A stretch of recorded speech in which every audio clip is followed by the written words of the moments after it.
Yo, what up, YouTube? This your boy Chevy Speaks, man. And today I just want to talk about personality and how it defines us, and how it just revolves around society, and how society deals with different personalities, different people.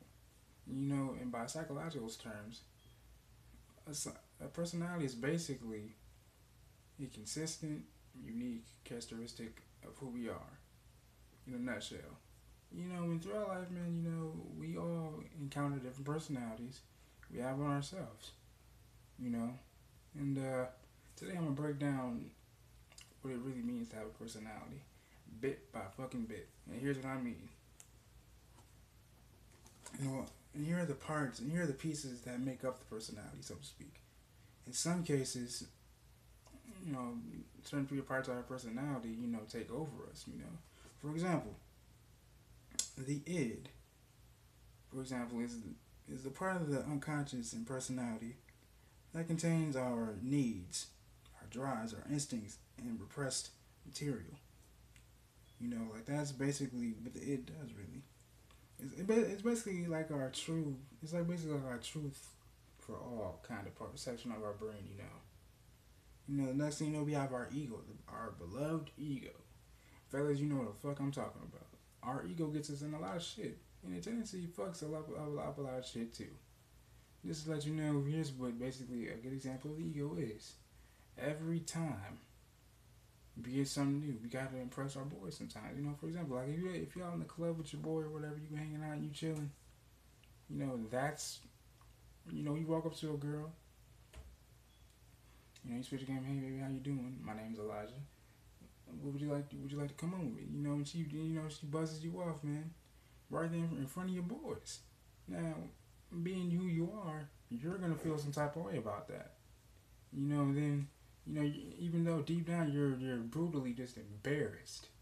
But you in front of your boys, you can't let your boys know. Okay, shit, damn, she fucked me up. You can't let your boys know that you're sensitive. That's what you're initially thinking. That right there is an example of the ego. And the ego is a good thing. Don't get me wrong. The ego is a great thing when it's used properly. People that aren't really, I guess you could say, up to par with their ego are known as being ego depleted. They don't really stress about much. But it is what it is, man. We utilize our ego in so many different ways, man. I can't even, anyways, I can't even count.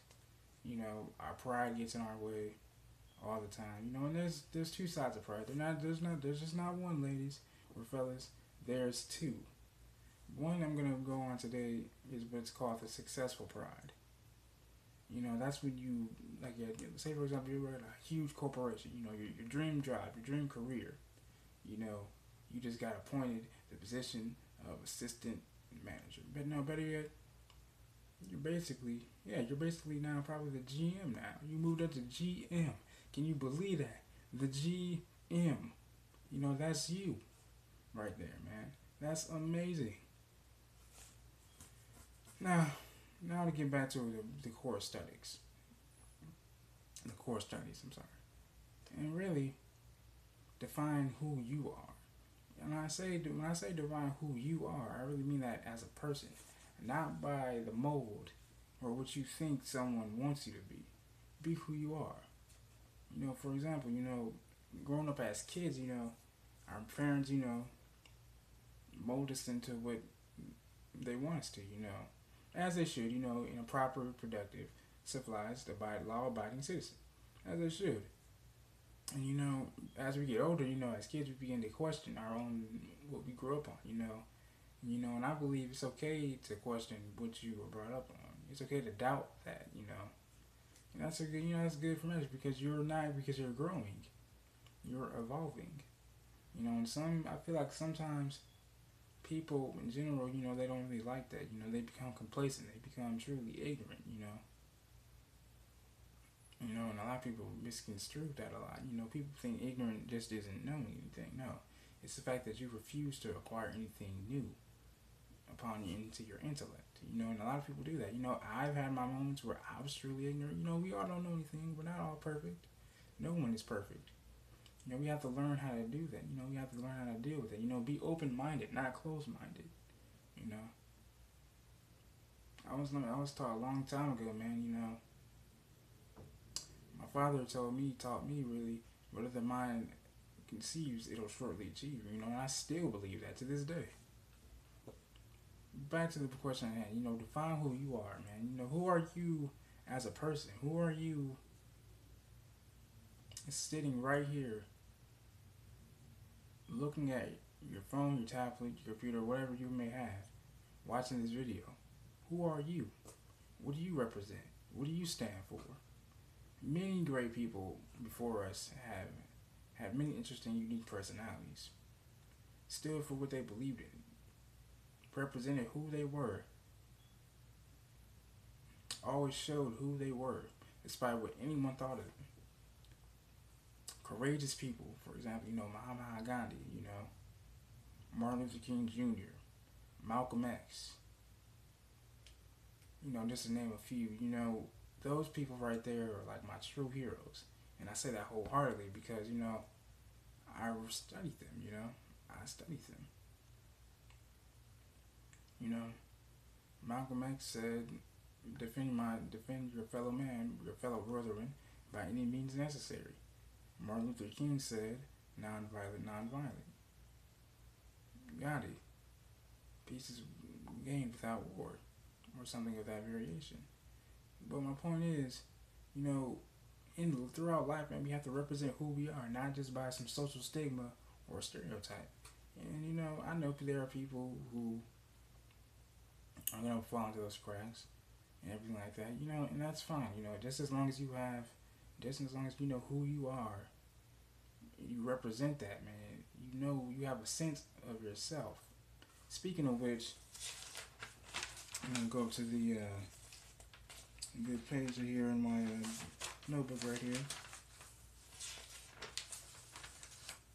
See, there are several different kinds. I guess you can say theories of how and why we act a certain way. And those are this: the social cognitive theory, brought on by Al Bandura, and he stated personality and behaviors are built by modeling and imitating others. You know, we all do that as kids. You know, we all imitate what we see. You know, monkey see, monkey do. You know, now some of the things that we see are good, some of the things are bad. But it's up to us to somehow, as we get older or at that given time, to learn, okay, we can't always imitate what we see because those things that are being done are really bad for us. You know, we have to represent who we are and learn who we are. As I just stated before, children are most accepting of learning new behaviors. You know, mom and dad, the role of mother and father are to, I guess you could say, learn how to mold their kids into the most productive citizens possible. You know, mom and dad learn how to control their models. And with that being said, I'm out. YouTube, peace and love, man. Your boy Ship Speaks. If you like this video, like it. If you want to catch any more, subscribe. Shoot me comments down below. Make sure you share this video. I'm out. Peace.